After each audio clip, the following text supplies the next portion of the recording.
Der alte Sparfuchs schon wieder. Der feierte einjähriges Jubiläum von seinem Kanal und gönnt sich noch nicht mal eine richtige Kerze. Warum Teelicht und was es mit den Schafen auf sich hat, das erfahrt ihr neben vielen weiteren interessanten Dingen in dem kommenden Video.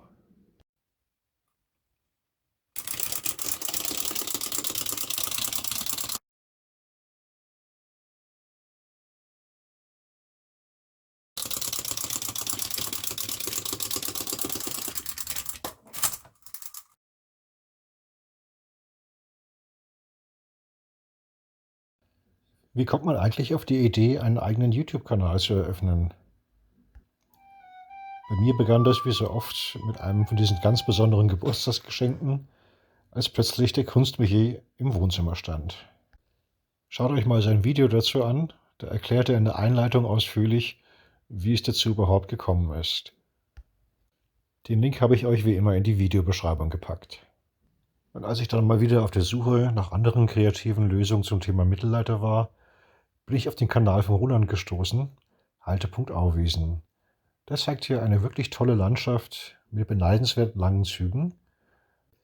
Und er beschäftigt sich auch mit dem Thema Kreuzung und Weichenselbstbau, teilweise aus Märklin-Kageleis umgebaut, selbst gebaut und natürlich mit seinem eigenen, selbst genagelten Mittelleiter. Und als er dann in einem dieser Videos gefragt hat, was denn andere Modellbahner so zu dem Thema beizutragen hätten, habe ich ihm ganz unbedarft eine kurze E-Mail mit ein paar Bildern von meinen Mittelleiterlösungen geschickt. Ja, und ab da hat er mich dann ganz subtil bearbeitet. Das begann mit dem kleinen Video, das er eigentlich über mich, über meinen Mittelleiter gemacht hat. Und auch diesen Link gibt es in der Videobeschreibung.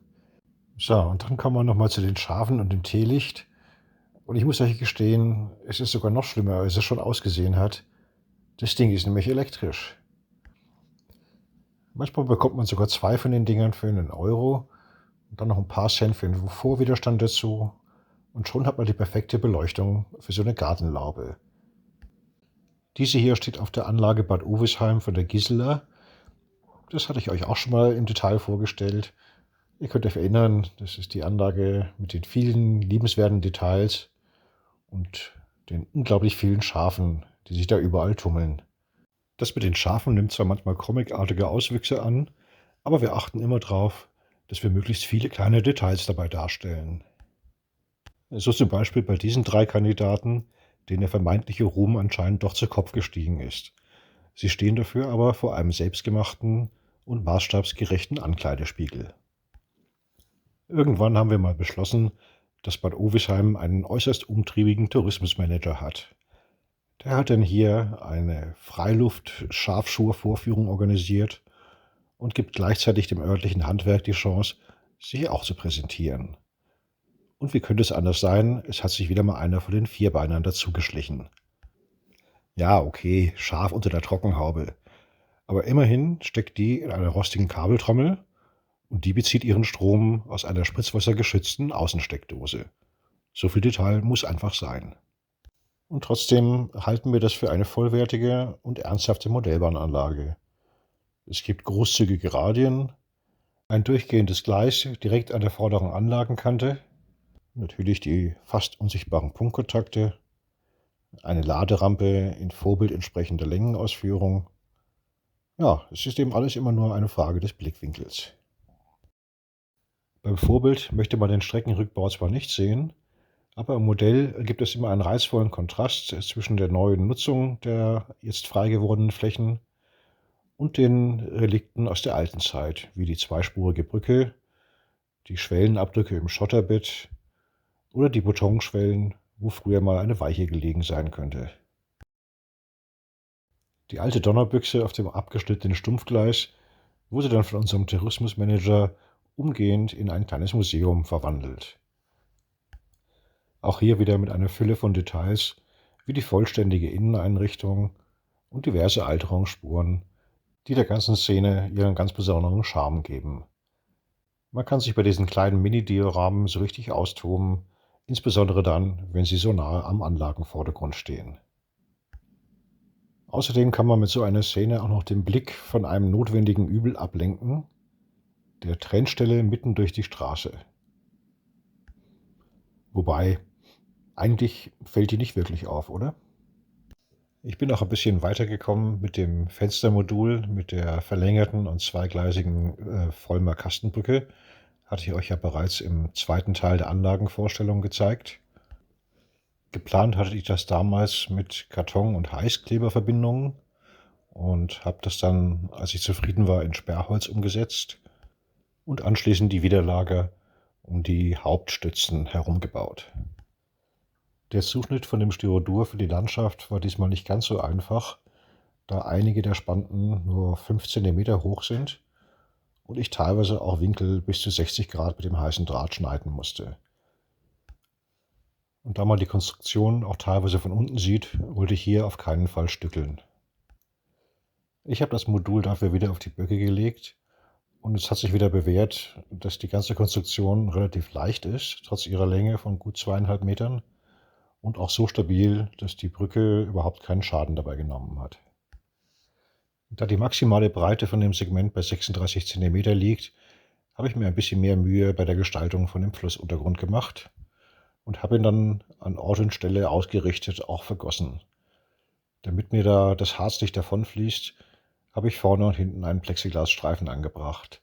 Der vordere wurde mit Trennmittel behandelt und so entstand dann gleich eine polierte Fläche nach dem Entfernen von diesem Stück.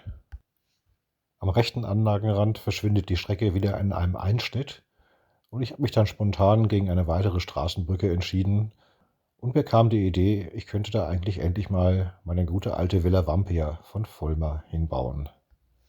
Die dient eigentlich nur als Eyecatcher und soll von den leider viel zu eng gewordenen Radius in diesem Bereich ablenken. Und wenn man sich jetzt noch einen passenden Hintergrund dazu vorstellt, glaube ich, dass dieses Ablenkungsmanöver ganz gut gelungen ist. Ich habe alle Teile des Bausatzes noch vor der Montage gealtert und erst danach die endgültige Patina mit Pulverfarben aufgebracht. Und da ich hier zumindest mit dem Hintergrund einen relativ dichten Wald andeuten möchte, bot es sich an, das Haus so richtig schön zuwachsen zu lassen, damit das so ein richtiges Lost Place wird. Wie die Landschaft unter der Brücke aussehen sollte, wusste ich ja schon relativ bald. Ich hatte euch ja diese kleine Story erzählt von den beiden Kühen, die einen Frischling adoptiert hatten. Und dafür hatte meine Herde erstmal ein neues Farbfell bekommen. Da sie ja später der Zaun vom Fluss fernhält, habe ich hier noch einen Weidetank gebaut. Passt doch prima zu dem Überraschungsei-Traktor. Und so können jetzt die Kälber in aller Ruhe ihren neuen kleinen Spielkamerad betrachten.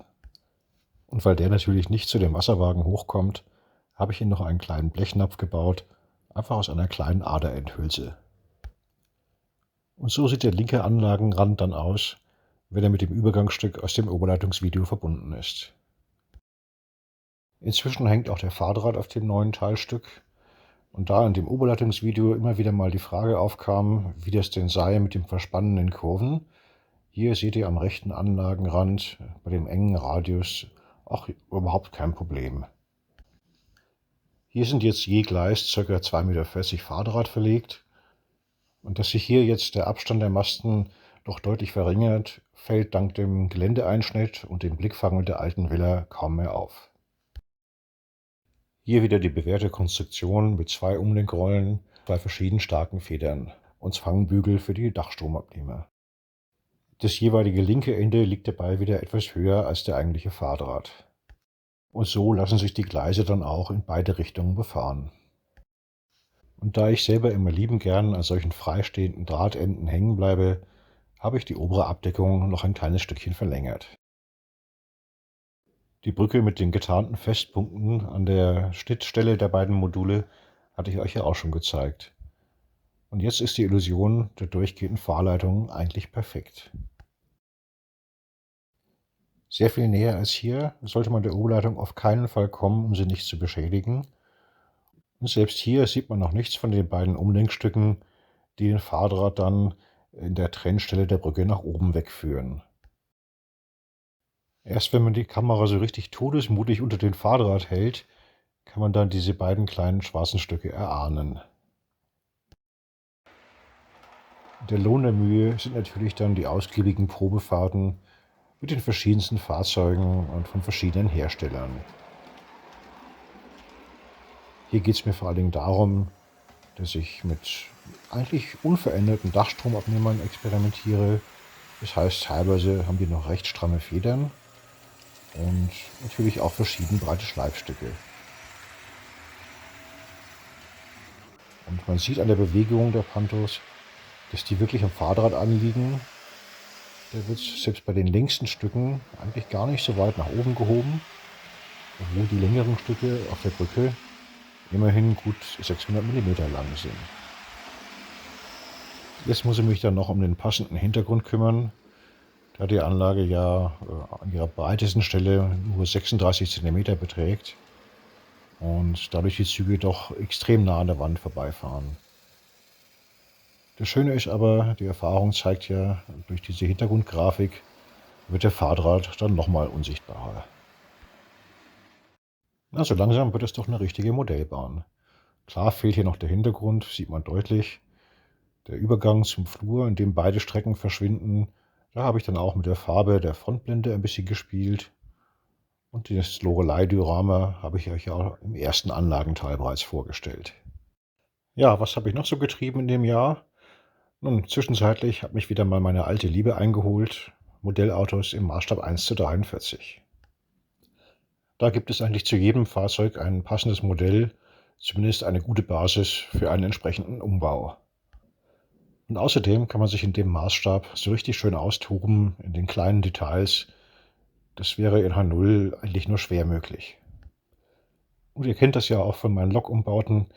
Ich kann mich da manchmal einfach nicht zügeln. Ich habe aber auch im Nachhinein den ganzen Aufwand nie bereut.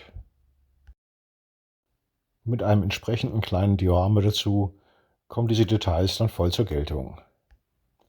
Dieses Motiv kennt ihr ja schon aus dem Klebervideo. Das war im Übrigen mein erstes richtiges Diorama. Auslöser dafür war der kleine Bonsai, der leider nicht lange überlebt hat und dann kurzerhand mit den Wurzeln nach oben eingepflanzt wurde. Außerdem hatte ich noch ein kleines Glas echten Sahara-Sand und damit war die Farbgebung eigentlich schon perfekt. Durch die überschaubare Größe dieser Dioramen kann man hier auch prima diverse neue Möglichkeiten ausprobieren, um die Landschaft zu gestalten. Und wenn es mal nicht so ganz klappt, hat man zumindest nicht gleich ein ganzes Anlagensegment verhunzt. Und passend zu der jeweiligen Szene kann man dann auch ein bisschen mit dem Material der Grundplatten experimentieren. Und wer hat nun diese Leidenschaft schon als Kind in mir entfacht? Richtig, der Meister persönlich. Die wohl beste Geschichte von ihm erschien unter verschiedenen Titeln und mit verschiedenen Covern, je nach Verlag, aber der Inhalt war immer derselbe.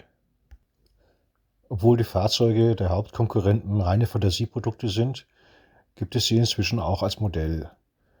Der Rush ist bis auf einen kleinen Fehler bei der Beschriftung recht gut getroffen. Der Leader dagegen ist irgendwie nicht so ganz stimmig, aber da habe ich mir auch schon Gedanken gemacht und das muss ich irgendwann mal angehen. Ist aber ein bisschen aufwendiger. Bei dem Torino dagegen war ich mir lange Zeit unsicher, ob der einem realen Vorbild entspricht oder ob der auch der Fantasie von Jean Graton entsprungen ist. Irgendwann habe ich dann herausgefunden, dass es dieses Fahrzeug tatsächlich gab. Es wurde in Argentinien produziert und hat tatsächlich eine recht beachtliche Motorsport-Historie. Aber auch zu diesem Exot findet sich ein recht detailliertes Modell, obwohl es im ersten Augenblick so gar nicht nach dem aussieht, was Graton hier gezeichnet hat. Also habe ich hier denselben Weg eingeschlagen wie beim Bau der Mack 2000-001. Ich habe mich auf die Suche gemacht nach möglichst vielen Vorbildfotos und die, wenn möglich, direkt von der Seite fotografiert. Wenn man die dann später im CAD-Programm auf das Modellmaß skaliert, kann man alle wesentlichen Maße ablesen und vergleichen. Anhand der verschiedenen Szenen aus dem Comic habe ich dann die ganzen Details nachgebaut, die mir wichtig erschienen. Die Beschriftung war zum Glück nicht allzu aufwendig und die konnte ich dann selber mit dem Tintenstrahldrucker ausdrucken und als Decals verarbeiten. Ach ja, für die nur Modellbanner unter euch, hier noch ein paar Berechtigungen, sich trotzdem mit diesem Thema Modellauto zu beschäftigen. Und wenn ihr gar nicht auf Modellautos steht, dann könnt ihr ja zumindest die letzte Szene darstellen. Ja, was erwartet euch in den kommenden Monaten? Ich werde euch auf jeden Fall den Umbau von diesem kleinen alten Märklin-Klassiker vorstellen, und wenn ihr das Log-Video gesehen habt, könnt ihr euch vorstellen, das beschränkt sich dann keineswegs auf Motortausch und Decoder-Einbau. Wird eine recht aufwendige Geschichte, aber ich freue mich schon drauf. Jetzt wird es dann auch Zeit, dass dieses provisorische Übergangsstück mal ersetzt wird. Das nimmt natürlich viel Platz auf dem Brett für das BW weg, und das würde ich ja auch ganz gerne mal irgendwann an die Anlage anschließen. Da dieses Modul dann auch relativ groß wird, werde ich hier auf jeden Fall mal mit Leichtbau experimentieren.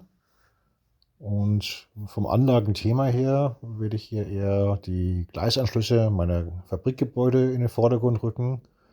Und da kann ich mich dann wieder austoben mit allen möglichen Sonderlösungen vom Mittelleiter, vor allen Dingen im Straßenbereich.